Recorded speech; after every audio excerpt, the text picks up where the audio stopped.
Welcome to Cryptic Accounts, a podcast by paranoid people for paranoid people. And this week on the show, we've got the 1984 exploration of Mars. Ooh. I'm Patrick Ryan, joined by Dennis Cheney. Hi, Dennis. Hello, Patrick. Hi, This is everybody. this is a surprise episode. Yeah, this one, I mean, like many things, it was not how I started out my research at all, but it's where I ended up at. And I think you're going to enjoy this one. It ties together a lot of different things a little bit. I don't know. I'm still kind of off on in my same direction, I guess, a little bit, which is just weird government stuff happening. As always, all our source information is available at crypticaccounts.com under the sources tab. We appreciate everything you guys have been doing, liking, sharing, rating, subscribing, doing all those things. If you're watching on YouTube right now, go ahead and hit the subscribe button for us. That would be awesome, and we would appreciate it. And yeah, so I think that's all the housekeeping stuff. I don't have anything else. I have no announcements. No announcements. Nothing going on. Nope. We got to see each other. We're just getting further and further away. Yeah, it was pretty magical seeing you like a month ago. Yeah, it was. It was good. It was good. Yeah. But maybe, I don't know. Let's just get into this, and yeah. So, back in 2017, Dennis, the CIA declassified roughly 12 million pages of records, which were later coined Stargate Project. These documents revealed previously unknown details about the program, which it actually kind of come to light in the mid-90s, but like a bunch of more stuff came out about it. So if you're not aware of it, Stargate Project was the 1991 code name for a secret U.S. Army unit established in 1978 at Fort Meade in Maryland by the Defense Intelligence Agency and SRI International, which is Stanford Research Institute International, which is a California contractor. They were set out to investigate the potential for psychic phenomena in military and domestic intelligence applications. The project and its precursors and sister projects originally went by various code names, such as Gondola Wish, Grill Flame, Center Lane, Project CF, Sunstreak, and Skinate, until 1991, when they were all consolidated and rechristened as Stargate Project. Have you heard about this at all? I know they looked into psychic stuff. I've read them in Who Stare at Goats, but unless this is that exact program, I didn't. It's kind of like MJ12 and all that. Like, it's a bunch of different programs that are all just kind of put under a banner name of Stargate Project. They were kind of all delving into different things that were all kind of related. So once again, they're like, we ended MJ12 and started Stargate. Well, Stargate was already going on. Oh, okay. I don't know. When did MJ12 end? That was like old. I think they ended that when the Congress started investigating them in the early 70s. Okay, then you're right. This actually probably is about when that one's ending. This is 1978, I think, when I said they started this up. Yeah, doing what they always do. Yeah, 78 at Fort Meade. So, Project Stargate worked primarily involved remote viewing. Now, remote viewing is the practice of seeking impressions about a distant or unseen target, purportedly using extrasensory perception, ESP, or sensing with the mind. The topic of remote viewing is generally regarded as pseudoscience. Typically, a remote viewer is expected to give information about an object, event, person, or location that is hidden from physical view and separated at some distance. So physicists Russell Targ and Harold Puthoff, which are parapsychology researchers at SRI, are generally credited with coining the term remote viewing to distinguish it from the closely related concept of clairvoyance. Although according to Targ, the term was first suggested by Ingo Swann in December 1971 during an experiment at the American Society for Psychical Research. Yeah. Is that psychical? Okay. Yeah. In New York City. So remote viewing was popularized, which is I think where you're going to come in on this. Remote viewing was popularized in the 1990s upon the declassification of certain documents related to Stargate Project, which is a $20 million research program that had started in 1975 and was sponsored by the US government in an attempt to determine any potential military applications for psychic phenomena. So this is kind of, they've been researching all, I mean, as we've seen just in this show and the research we've been doing, they've been doing this stuff off and on since what, like the 40s, 50s? Oh, for quite a while, yeah.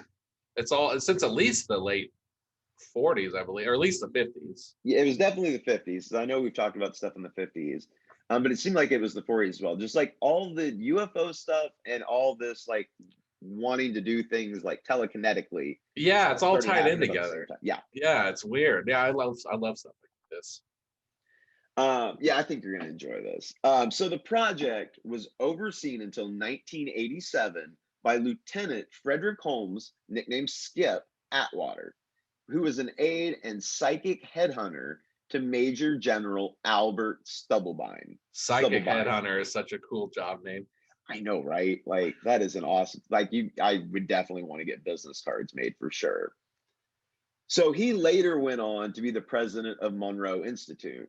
Now the unit was a small scale. It was comprising of about 15 to 20 individuals and was run out of an old leaky wooden barracks. The Stargate Project was supposedly terminated and declassified in 1995 after a CIA report concluded that it was never useful to any type of intelligence operation. Information provided by the program was vague and included irrelevant and erroneous data. And it's weird that it took them 20 years to. Oh yeah. To decide that there was nothing to this. Odd. They gave it a good long try though. Yeah, they're like, we're 15 years into this psychic thing. Like, let's just I'm like, have you been doubting this since like year 5, but you just kind of pushed through it for another? Well, they're already in this like leaky wooden building. It's like until we find another use for the leaky wooden building. Like, you know what? That makes sense. That makes sense. So some suspect that these conclusions were the work of like project managers, which had changed the reports so that it would fit background cues. So the program, as you were kind of talking about, was featured in the Many Stargate Goats, the 2004 book and 2009 film, although neither actually mention it by name. Okay. But they kind of messed around with some of the same stuff. So most of what the RVers were asked, which RVers is the remote viewers. Sorry, yeah, I should explain that. I'm going to call them RVers quite a bit from here on out because it sounds fun. So RVers, remote viewers, were asked to view remains classified, even though the project was closed down in 1995. Many of the involved viewers chose to remain anonymous afterwards. Like most people that were in this, of that 15 or 20 people, most of them haven't come forward. We don't know who they are. Right. But there are a handful that did. So Joseph McMoneagle, Lynn Buchanan, Paul Smith, and David Morehouse are a handful of the participants who have come forward with their knowledge about the program. There are also many civilian remote viewers who have gained their skills under the instructions of some of these people. So they view what is called their target without having any idea what that target is when they begin to look for them. Usually they are given a set of numbers from which they have been known to extract anything from smell, sound, shape, emotions, or really anything around the target area. So they get given coordinates. Okay. Like, so it's not random numbers. No, we're going to get into some of it. But no, the numbers are, from what I gathered, are usually like coordinates on a map. Okay. So there are even detailed illustrations of exactly what the target sites look like in some of the sessions. Well, that sounds useful. Okay. That sounds like I wouldn't shut that down. That's pretty. Then again, I guess if you already have satellites. Yeah, Yeah, but can you see inside a building, or can you see underground with a satellite into Can some a sort of a satellite bunker? smell? Exactly. Yeah. Can satellites smell? Can they feel the emotion in the room? Yeah. There. This Are seems to they be relaxing contradicting. right now? What's going on there? Are they tense? Are they anxious? So it is debatable to some whether the government still harbors a set of remote viewers behind cloak walls. Cloak walls. The original viewers, though, verify that the projects that they were involved in have all been shut down. Hmm. So these handful of people that have come forward, they're like, "Yes, I did it. I was involved in it. Here's what we did. No, I'm not. I'm not working with them anymore." That's what you would say. I mean, it's a very skeptical view of you there, Dennis. It's a very skeptical view you have. Well, if I was like a psychic remote viewer, I wouldn't want anyone knowing it because I wouldn't want some Russian van to pull up at my house in the middle of the night and be like, "What did you see?" Yeah. I'd be like, "Yeah, So the abilities of remote viewers are at times limited and at other times genius. Some are more talented than others as well. Some have strengths in areas where others are weak, and vice versa. So, I mean, it's just like anything, like there's skill sets to it as far as what they can do. right." So, thanks to its founders, remote viewing sessions have been kept track of in detail. Data collected from sessions can determine accuracy on any number of given details at a target site. For example, if viewer D continuously determines sound at a site and always misses the emotions present, the data from his sessions will indicate this. Hmm. So they were like keeping tabs on everything everybody was picking up on for that Right. 20 some years or whatever that they were doing this. Now, do you know, were they doing this like actively in investigations, or was it all just tests? Like, was it No, always they like, they they they did stuff. They did real life stuff too. "Oh wow, okay." They did a lot of testing, in which we're going to get into a lot of it. But yeah, they did field stuff as well, and we're going to get into some of those stories. So I'd mentioned Lynn Buchanan earlier, former Stargate remote viewer and trainer, and just some of the questions that they got asked in this interview. First question: explain briefly your involvement in the military's remote viewing project. Answer: I was assigned to the program in 1984 at the direction of the commanding general of the Intelligence and Security Command, General A.N. Stubblebine. His original purpose for putting me there was to have me to active psychokinesis work on enemy computers or other electrodes. I guess I did I just say that weird, or is that You nailed it. Psychokinesis. okay? It felt like really weird grammar as it came out. I'm like, I read over this. It feels right. It doesn't sound right as it's coming out of my mouth, though. So, governmental funding, however, dictated that the unit would not do any active work and was to be used only for intelligence collection. Therefore, I trained and became a controlled remote viewer. My other jobs in the unit included the hats of database manager, property book officer, CRV trainer, and training officer. So Lynn is busy, and I did not look. I'm not sure if Lynn is a man or a woman. Lynn sounds like the way it's spelled. I believe Um, that's a male spelling. I think it's female, it's two N's. yeah, I have a grandpa Lynn, but Lynn, when it's a guy, is usually short for Leonard. So I usually, if there's a Y involved, I can't believe we're talking about this. If there's a Y involved, I usually picture a woman. Well, it's bugging me because I don't want to go the wrong way. And I meant to look. Something I read did describe the whole group as being men, so it's probably a guy. But it threw me off. I don't know. Anyway, There are no women allowed in the secret remote viewing shed, is what I picture. It's like a that's treehouse. actually, well, it is the 70s. So that is a very probable attitude, actually. Well, it's the 80s now, but still, that it's lingering. We don't need to be training women up in here to like know things psychically. They already know too much. So we agree Lynn is probably a man. Yeah, okay, I'll go with that. Okay.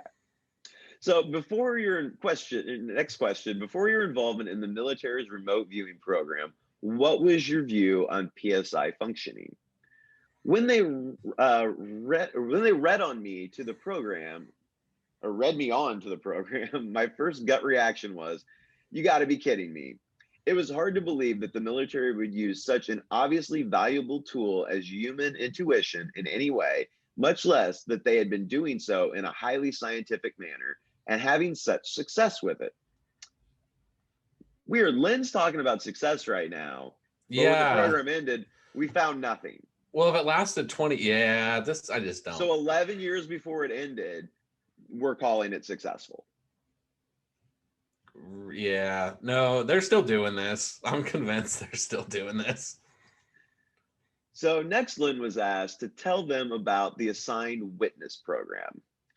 Controlled viewing training consists of mainly describing photos and situational reports, which are hidden in envelopes. Although the students are at first amazed that they can correctly describe these targets, after a long period of training, they get jaded and tired of them. They want to go out and do some real work. The assigned witness program was originally a way to begin using CRV students in real world situations. I had been working many cases for the police departments, and it provided a golden opportunity to begin using those students who showed proficiency in missing children's cases.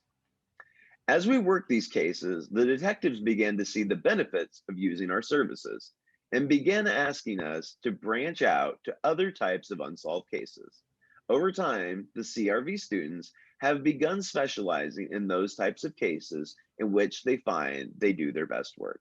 And this is a pretty recent interview from like the last couple of years, I believe. I'd have to look back.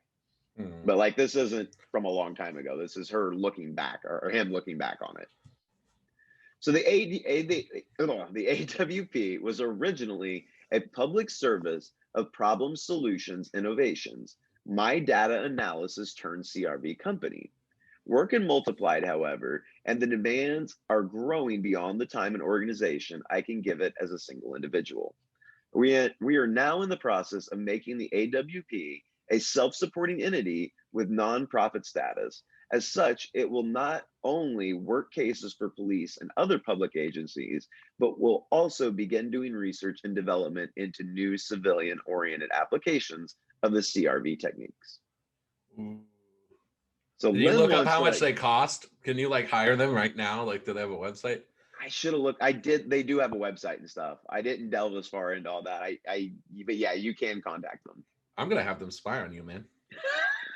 I'm gonna call you up and be like, I saw you eating that burrito last night. How did you know? CRV. It was $12,000. Dude, probably. Next, Lynn was asked, what do you feel is the most valid scientific evidence for the ability and accuracy of remote viewing? One must take care not to believe too readily. When someone comes to me telling of this or that single time when they did something spectacular, I am forced to take it with a grain of salt. A single anecdotal story is not evidence of an ongoing and dependable ability on anyone's part. Modern computer technology has provided us with an excellent tool, however, for developing such information as a person's dependability rating, profile of individual strengths and weaknesses, etc. The most valid scientific evidence for ability and accuracy is not in any one anecdote, but in the long and tedious input of the carefully analyzed results of hundreds or even thousands of sessions for each individual. Only then can you know how much weight to place on an individual viewer's sessions findings. If I have a database of a single viewer's carefully analyzed sessions, and it shows that the viewer has a proven track record of being, say, 80% correct in correctly describing targets, then I have valid evidence that I can have good confidence in his or her work. So can I take every descriptor that viewers give and say that his or her track record is proof of his correctness? No, but in the database historical records of that viewer's work, I do have evidence that I can depend on. Okay, that makes sense. Man, if somebody really is at 80%, that's pretty good. That's what I mean. They do, and they do seem to talk about that they have people that can do things like that. That's supposedly. spooky. Yeah, it is a little bit, isn't it? So they go on to ask, how do you think remote viewing can benefit humanity? Lynn, Aside from the obvious mental development, there are some very specific advances which CRV will make in the diagnosis of health and mental problems. The location of artifacts, which will help clarify historical records, reduction of the advantages the dishonest person has over the gullible, the increased accuracy of planning for the future, and a host of other applications. Probably the most beneficial, though, lies in the very basis of what CRV is. At its most basic level, CRV is a method for allowing a person's consciousness and subconscious minds to communicate with each other. That means that the psychological problems, which take years of working out, can potentially be handled in a very short order by a person simply asking his or her subconscious mind, "What's wrong?" and finding out with great speed and clarity. Wasted years of struggling against our own inner selves can be a thing of the past. As such, I don't see that the greatest benefits of CRV will be in the field which we presently call parapsychology, but in the fields we presently call psychiatry and psychology. I see the use of CRV in parapsychology as a stepping stone to greater and more beneficial work towards a healthier, more mentally stable race. It's kind of like we're going back to the days of like oracles. Mm-hmm. It's like you go to this company and they tell you all your innermost. Yeah, I don't know. That I didn't expect that answer that it would be about psychology. That's kind of freaky. Like I Yeah. don't.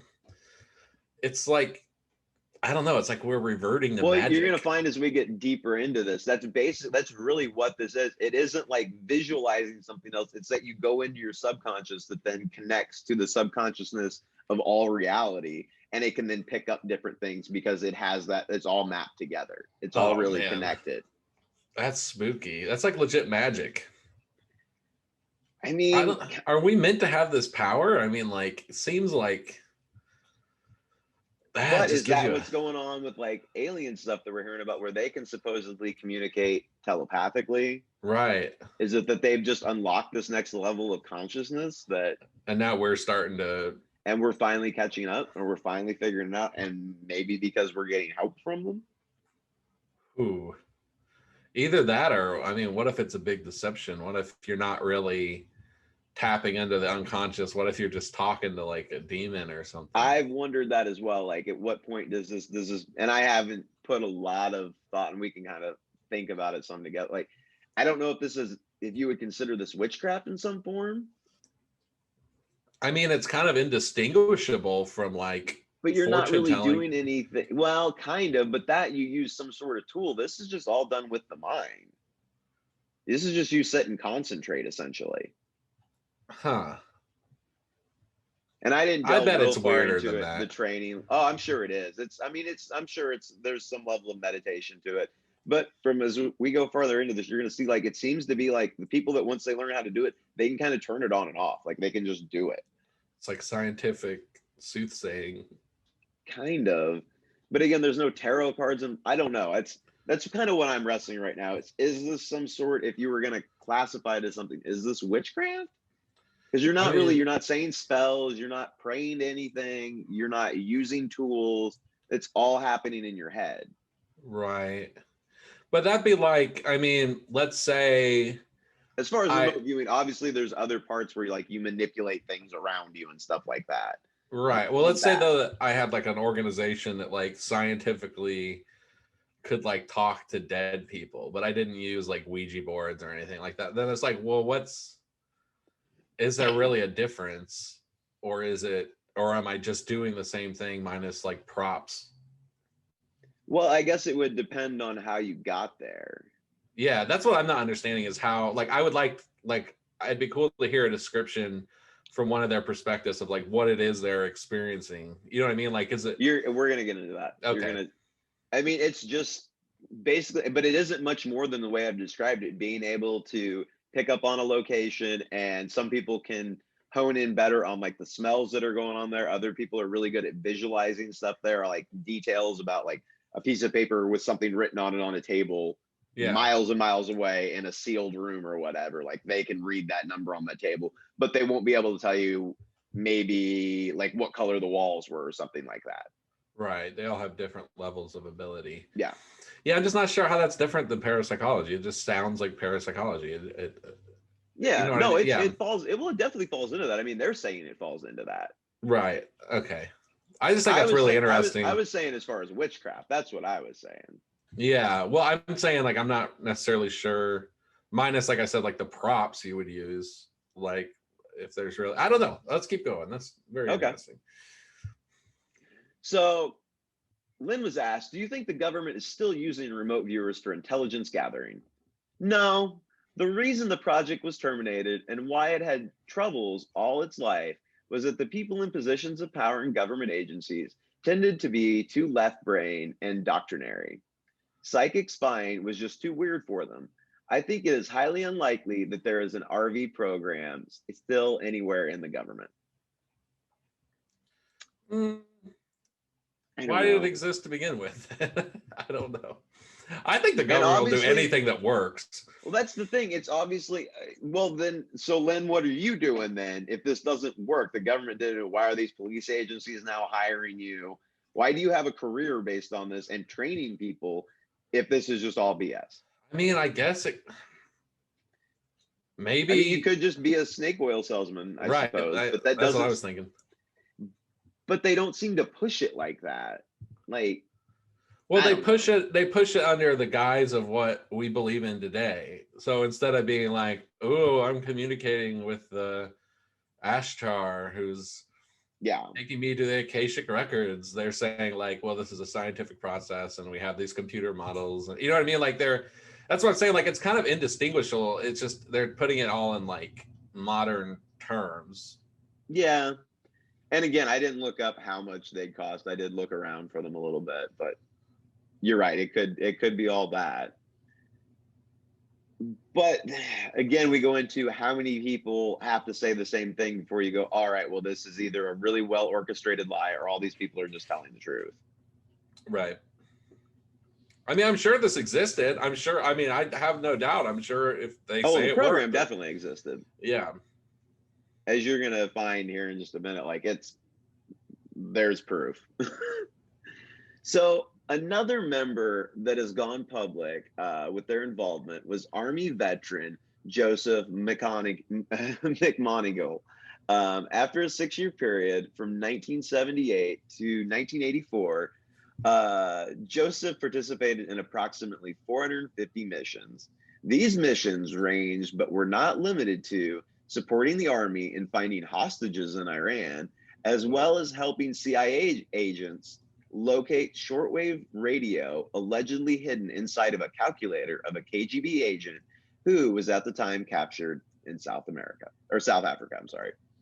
When Whoa. reports and details of these government experiments leaked and it came to the surface throughout the 1980s, the Pentagon still denied that it was spending money on any form of paranormal research, trying to keep things hush hush and brush them under the rug. Thankfully, though, as we talked about in 1995, the CIA did publish the report that was created by an independent American research and publishing institution that actually brought the work of the US government with psychics for military intelligence purposes to light. In those released CIA documents, one experiment, so these are all from that same like 12 million document pages that got released, is described of Joseph McMonigal's that offered an astral journey to Mars approximately 1 million years BC. Okay. I buried it again, Dennis. I buried it again. You buried the lead. I set it up, man. I set it up. Here we go. It's about to get really weird. So, crazily enough, when offered this, Joseph took the call in May 1984. Joseph shared that the time he entered looked like there was a pyramid in the lowlands. The inside of this tunnel that he was going through was very smooth, and it was made of polished megaliths. Looking up from within, this seemed endless. So, the following that I'm about to go over is a transcript that's accessible from the CIA's reading room. And it's available on the sources page of our website. You can go in and get it from the CIA's website. This is their declassified document.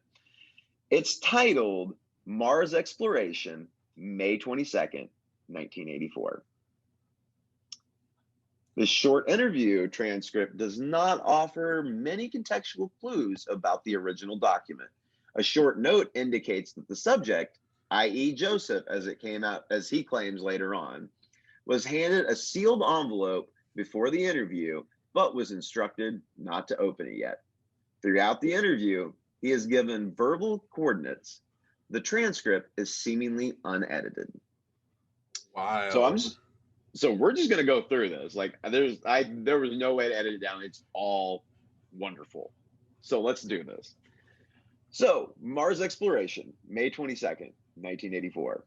Method of acquisition, sealed envelope coupled with geographic coordinates. The sealed envelope was given to the subject prior to the interview. The envelope was not opened until after the interview.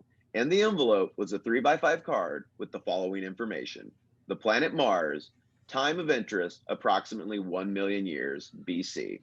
Selected geographic coordinates provided by the parties requesting the information were verbally given to the subject during the interview.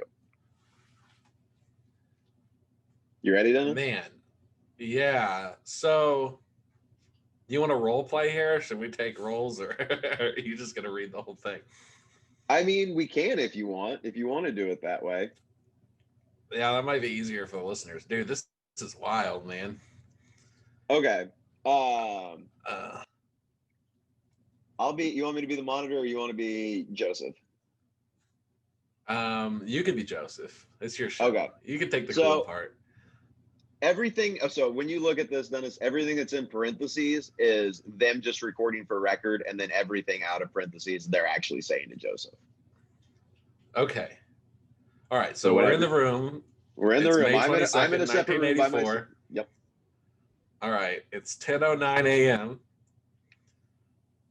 The monitor says, "All right, now, using the information in the envelope I've provided, exclusively focusing your attention now, using the information in the envelope, focus on 40.89 degrees north and 9.55 degrees west."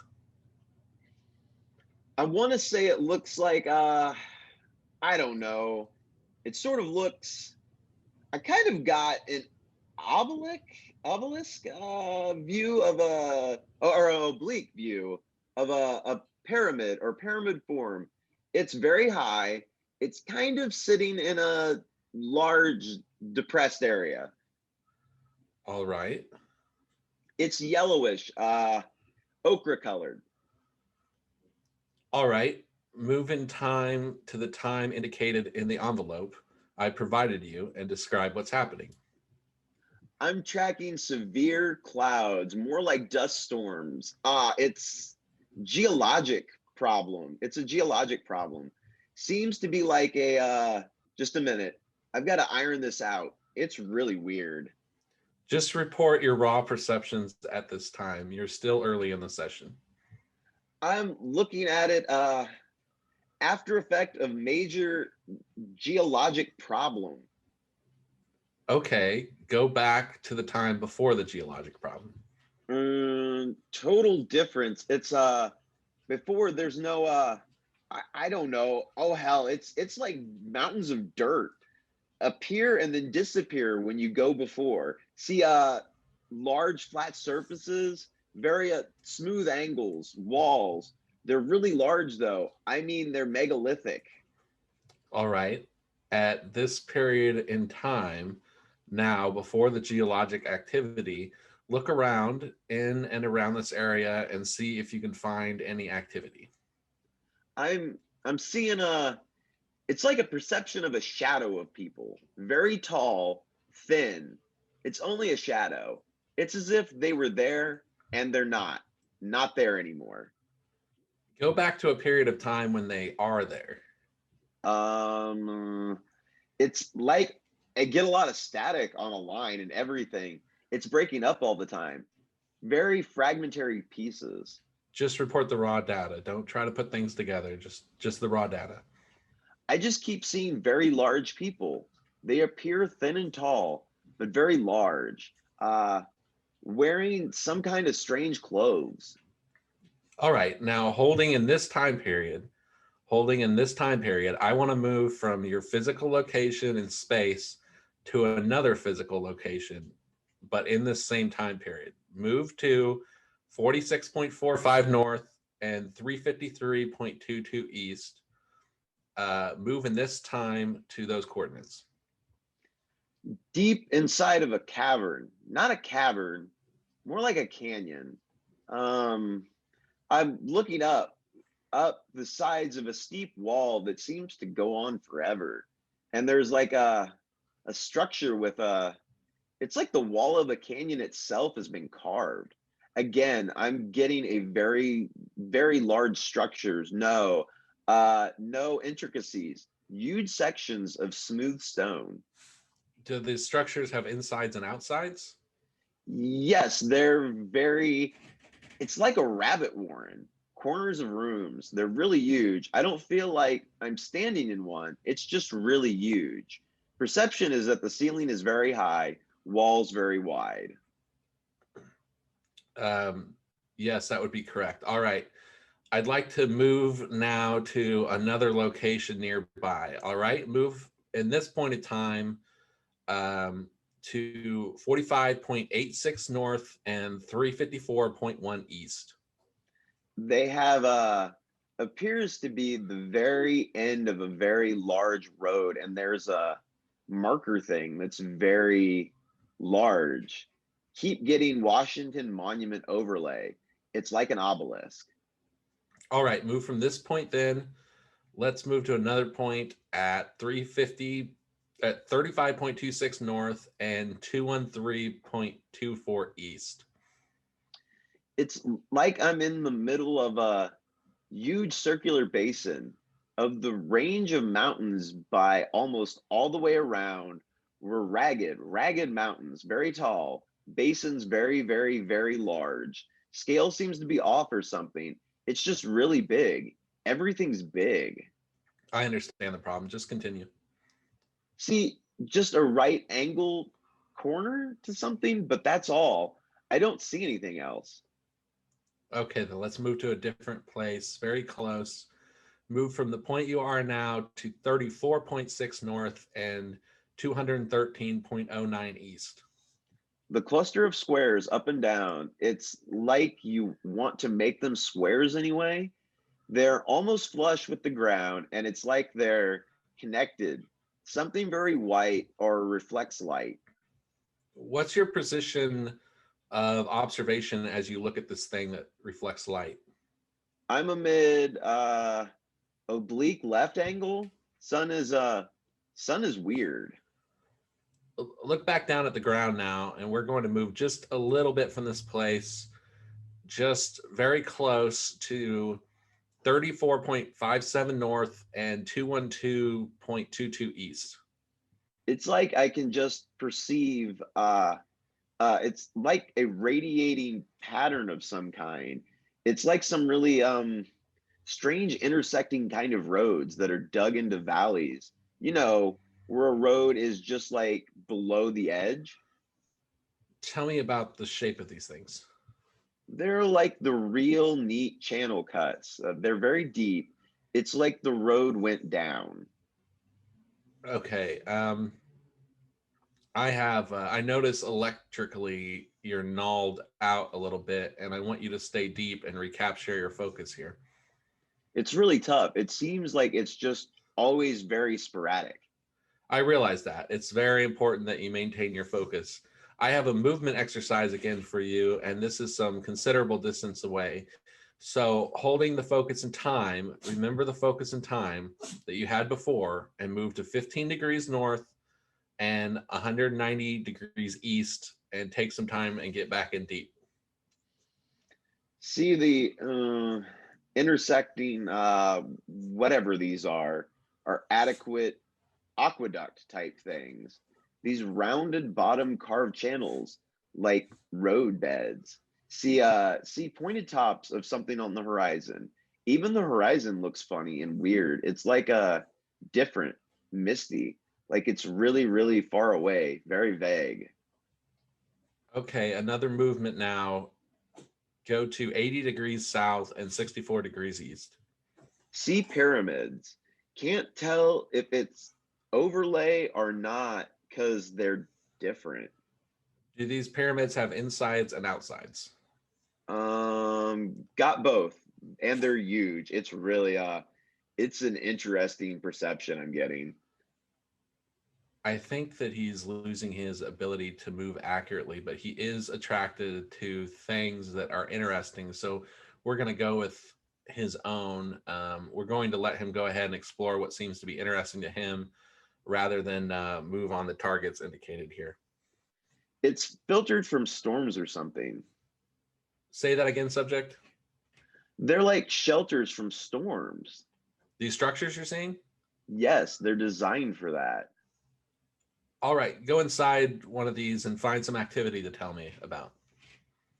Okay, different chambers, but they're almost stripped of any kind of furnishings or anything. It's like strictly functional place for sleeping, or that's not a good word. Hibernations? Some form. I get real raw input. Storms, savage storms, and sleeping through storms. Tell me about the ones who sleep through the storms. Very tall again, very large people, but they're thin. They look thin because of their height, and they dress like in, oh hell, it's like a real light silk, but it's not flowing type of clothing. It's like cut to fit. Move close to one of them and ask them to tell you about themselves. They're ancient people. They're dying. It's past their time or age. Tell me about this. They're very philosophic about it. They're looking for a way to survive and they just can't. Okay. That's just a Continue. note that the Yeah. monitor's making. That we're 40 minutes in at this point, and Yeah, there's a 40 minutes voltage and reverse. definite voltage reversal. Because I think they're monitoring brainwaves and everything of Yeah, it while this is sounds like happening. it. So can't seem to. Oh, so I go on. Can't. So Joseph goes on. Can't seem to get their way out. They can't seem to find their way out. So they're hanging on while they look or wait for something to return or something coming with the answer. What is it that they're waiting for? There evidently was a group or a party of them that went to find a new place to live. It's like I'm getting all kinds of overwhelming input of the corruption of their environment. It's failing very rapidly, and this group went somewhere, like a long way to find another place to live. What was the cause of the atmospheric disturbance or the environment disturbance? I see a picture of like, oh hell, it's almost a warp in a, oh god, this is difficult. It's like going, let's see. The raw data?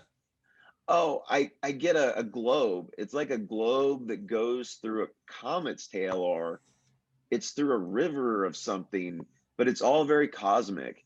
It's like space pictures. All right. Now, before you leave this individual, ask him if there is any way that you ask him if he knows who you are, and is there any way you can help him in the present predicament? All I get is they must just wait. Doesn't know who I am. Think he perceives I'm a hallucination or something. Okay. When the others left, these people are waiting. When the others left, how did they go? Get impression of a, don't know what the hell it is. It looks like the inside of a larger boat. Very rounded walls and shiny metal. Go along with them on their journey and find out where it is that they go. Impressions of a really crazy place with volcanoes and gas pockets and strange plants. Very volatile place. It's very much like going from the frying pan into the fire. Difference is there seems to be a lot of vegetation where the other place did not have it. And different kind of storm. All right, it's time to come back now to the sound of my voice, to the present right now. It's the 22nd of May, 1984. The sound of my voice. Move now back to the room, back to the sound of my voice, back further to the sound of my voice. on the 22nd of May, 1984. End of interview. Yep.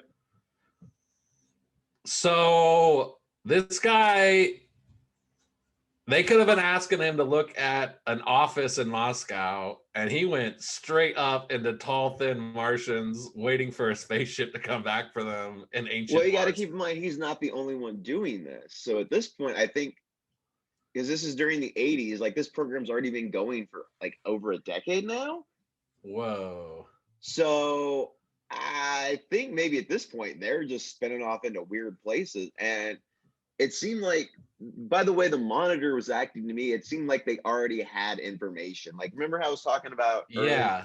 how some people are better at picking out different things than others?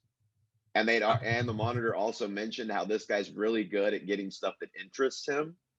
So let him go off on his own and let him explore, because he'll find the interesting stuff, because that's all his brain really cares about. They must have had like satellite images Of Mars. and they were like, that looks weird, like a pyramid. And they're like, go back and tell me what was there a million years ago. I just opened Google Mars. I'm going to look up one of these coordinates. Where, man, that's I don't freaky, know if I man. don't know how to do coordinates. I don't understand how to do that. So It he doesn't go up over 200. I don't know what to do on the east-west part. Yeah, and that's weird too. That, I mean, he probably had no idea it was Mars. That's what gets me is he doesn't find out until the end, because that's when he gets to open up the envelope. Remember? right. It's So after the transmission, after the session ended, he got to open that envelope, and then he probably found out then that he was on Mars, which is how he's able to talk about it now. that is freaky, man. I'm trying to look up the pyramid. So, and again, this is from the disclosure from the CIA.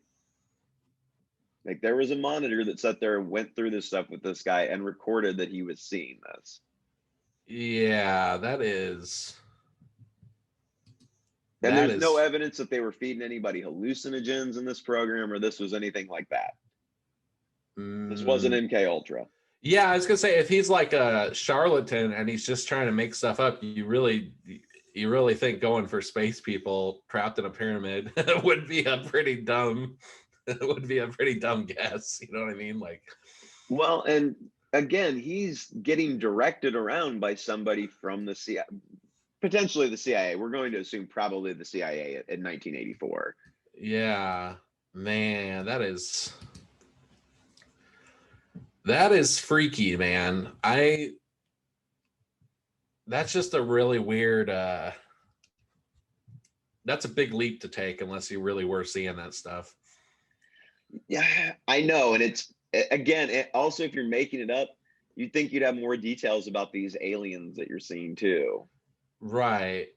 Like, things wouldn't be vague. You would be hitting on things that people want to hear you say, essentially. I thought it was interesting that the aliens saw him as like a ghost or a hallucination, basically. Yeah. Well, because he's essentially, his like whatever aura or whatever you want to call it is like time traveling. Yeah, it's like he just like busts into this guy's pyramid room and he's like, "Hey man, what's up? What's going on here?" And waiting on the spaceship. Well, that's what I mean. So, which also, it's, well, what strikes me about that also is they don't seem surprised to meet a human. Yeah, but it said he thought he was a hallucination. So it'd be like us seeing like a weird shadow person or something. Yeah, you're probably right. Yeah. Man. I'm gonna have to look. I'm not finding a way online to look up the stuff. I know there's a Google Mars. There is a Google Mars. It's Trek, TREK. Google Mars Trek? No, the Trek map. You can just look up Trek map. It's a thing that NASA and Google did together. So, oh yeah, I got it. So, yeah, we'll have to find some time to, like, I wonder, I really, really want to see that area they say there's a pyramid in. Yeah, and I looked around at it a little bit. Again, I don't know if I'm just doing something wrong with the numbers, but I didn't think latitude stuff went up over 200. Yeah, I don't know what that's about. Although, Yeah, well, we'll just have to search another time, but that's crazy. But I didn't question it that much, again, because it's coming from the CIA's vault. So whatever this is, they were coordinates to something. Right. Well, yeah, they have to have some kind of meaning, otherwise, yeah. Oh my gosh, man, that's bonkers, dude. I'm inclined to believe that he was seeing something. The more I looked into this, and I mean, I just decided to focus really mainly on this one story, just because this was the most, like, because of the CIA disclosure and everything, which there are other, just like, again, there's 12 million pages. I'm sure we could go through and find some more stuff that's interesting.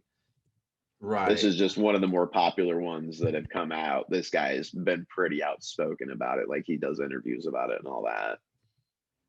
Let's see here. Oh, you know what? It will let you. It will. What was that? What was the pyramid? It was 45, 40.89. Where do you find this, man? Did you go directly on the CIA website, or? I got directed there through stuff I was researching, but yeah, there is a link to the actual CIA document. That is crazy. In the show notes. Where was the pyramid? It's 40.89 and 9. There's 40.89, or is it 41.89? Oh, there was one that was 80 degrees south by 64 degrees east. That's the pyramid. 80 degrees south by 64 degrees east. Man, this is incredibly hard to use. Yeah, it was not easy. That's kind of why I gave up. I'm like, well, we got, whoever can look this up can look it up. Again, because it's from the CIA disclosed document, I'm believing that these coordinates probably go somewhere. There is a weird, so he says that at 40.89 north and 9.55 west, he sees a pyramid form. So I'm at 40.89, I believe. And then 9.55. Okay, I see. It is I don't know, man. Yeah, we'll just have to put some more time to research. And this is a really good story, though, dude. I bet is there a lot more, or is this like one of the few things that leaked? Oh no, you said there was like millions of documents. It's around 12 million pages total that got leaked in the Stargate Project, which just isn't from this part. This is from all those different sections I was talking about at the beginning. The Grill Flame, Center Lane, Project CF, Sunstreak, Scan 8, and the Gondola Wish. And I believe there was even more past that. Those are just some of the more popular ones. So I wonder where the Martians flew to, because he describes it. I mean, I guess that could be Earth. Well, but they're talking about a very hostile, of course, back then, who knows? I mean, if you landed on Earth a million years ago and you had no idea what these animals and plants are and stuff, although he described it as hostile. Yeah, that's what I'm saying. He described the environment as hostile. There's volcanoes going off. I mean, if you had spaceships, though, and you were in Mars, like, that's where you would go. You wouldn't try to fly out the solar system, and you go to Earth. Probably. And I mean, depending on where they landed on Earth and what was going on at that time, yeah, they may have just landed in some place that had very active volcanoes. Yeah, and everything would be strange to them. Man, this was a wild ride, man. But yeah, that delved me into, I didn't go into it so much on research from this, but just that it kind of backed up another belief that I was finding, that like Martians, something happened to their environment and it deteriorated extremely quickly. Like, it got sucked down to the universe and we're thinking that based on what we're seeing in, I believe it's Uranus, the way that its atmosphere seems to be getting sucked out into space essentially right now, but at a more rapid pace. That's happening right now? Yes. Oh. It was happening. Well, we've known about it for a long time. Whenever Voyager, when it flew by, actually caught it then happening. That's scary, dude. I don't want to lose my atmosphere. We are actually at a slow rate. I don't like that. I don't like that at all. Not supposed to affect Earth for like millions of years at the rate it's going. So I would guess Earth a million years ago had volcanoes, and storms and. I mean, we have volcanoes now. Yeah, I know. I think they went to Earth, man. Possibly. That stinks that they didn't go back and get their fellows. Although maybe they did. I guess I hate that they made him come back so soon. I just be like, just stay in Mars. Stay in Mars. I want to know everything about the Martians. Well, it seemed like he was kind of losing it. Yeah. I want to know what if anyone went back like before the atmosphere was messed up, like what their civilization was like. He did. He was talking about that. Yeah, but at that time they were still in the caves hiding from the. Did he go back like back when it was normal? Before yeah, the but it was hard. left? He couldn't get a good read on it. Like he couldn't make it be consistent. Yeah. Remember, he said he kept on like checking in and out. Oh right, yeah. Is this guy still alive? Would he do an interview? Man, we gotta try to get in contact with this guy. Yeah, I believe is still alive. He was. I mean, this interviews and stuff came from pretty recently. Oh man, and this was which one was the? Oh, this was Lynn. No, this was Joseph. Oh, Joseph, right? Yeah, dude, I want to know more. I wonder if he'd look back at Mars for us. If we could get him on Skype and be like, "Hey, buddy, can you look at Mars 2 million years ago?" I would have way too much fun with someone like this. I'd want him to look up. Of course, they'd probably be like, "You're not paying me, man, so I'm not going to do it." Yeah, I was going to say he's pretty well known for this at this point. I don't imagine he's just going to sit around and do it with us, but we might be able to get him for an interview. That'd be cool. I want you to go back to 1985 and tell me who my father is. Oh, poor Dennis. Poor Dennis. So yeah, that's the time that humans kind of went to Mars in the 80s. That's bonkers. Well, we went to Mars like 1 million years ago. Oh yeah. We were on Mars 1 million years ago. Yeah, they must have had a map or something of like weird shape, like when things look a little too clean cut, and they're like, "Yeah, why don't you tell us what that was like?" That's crazy. Yeah. Go back 1 million years and tell us what was in this spot that we're trying to figure out what this weird shape is right here. Big, tall, skinny people. That's kind of how they describe some of the big grays. Mm-hmm. And this would be 1 million years of evolution back. So, oh boy, I don't want to live in man. I don't want to lose our atmosphere. That's the main takeaway I'm taking from this. Is I'm terrified. It was like one of the smallest points about the whole thing. I didn't know that was a real thing. That's terrifying. Oh man, there's all sorts of weird stuff going on with cosmic winds and stuff like that. Yeah, I'm always scared that like there's gonna be some like X-ray burst or something that just like wipes everything out. Well, I mean, there's no prepping for that, really. I know. It's just we'll just it's one all of the those things lights. Like, well, a big comet might hit us. There's not really anything we can do about it, so we got to protect our atmosphere. Yeah, right. Poor Martians. That would probably involve some sort of change on human beings' parts, and we're not good at that. No. Not until things are on fire. And even then, we're like, man, do we have to change this? Maybe we're the Martians. Yeah, I mean, that is an argument. We got taller. Maybe the Martians were the Nephilim. Possibly. That's actually, I think, a better. And he describes them as kind of like giants. They're tall and skinny. Yeah, but they're tall and skinny, and I don't think that really fits the Nephilim description. They turned into the giants or bred the giants. I see them as being bigger and, I don't know, bulkier. Yeah. Although they'd probably call like Yao Ming a giant if he went back in time. That's true. Well, good job, Pat. You've shaken my belief in reality. I don't know what to say about this one, man. That was off the chain, man. Yeah, I'm glad you liked it. I really enjoyed that. I really want to look more. This is one of those where I'm like, want to immediately go look more into it. I feel like this whole thing is something that we're definitely going to come back to in like future episodes on stuff. Just because there's so much in this one project that like, yeah, there's going to be other stuff to talk about within it. I like it like they asked the alien if there's any way he could help him. The guy's like, "No, you're a ghost. Get out of my pyramid." It's freaky, man. It's like they went back. It's like Mad Max. We like visited their Mad Max days. Basically. Yeah, just waiting on that spaceship to come back. That spaceship was never coming back. That was a one-way trip to Earth.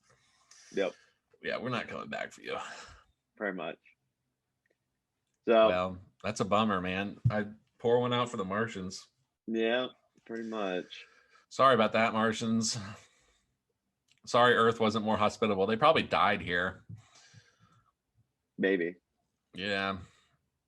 Very Couldn't possible. cut it. We probably killed them. They probably like came across some monkey people and we like bashed their heads in with rocks while they're trying to build civilization back if I up. know anything about Earth, that seems like the most likely scenario. They're like, what is that? Just like kill it. So thank you, Dennis, for being here.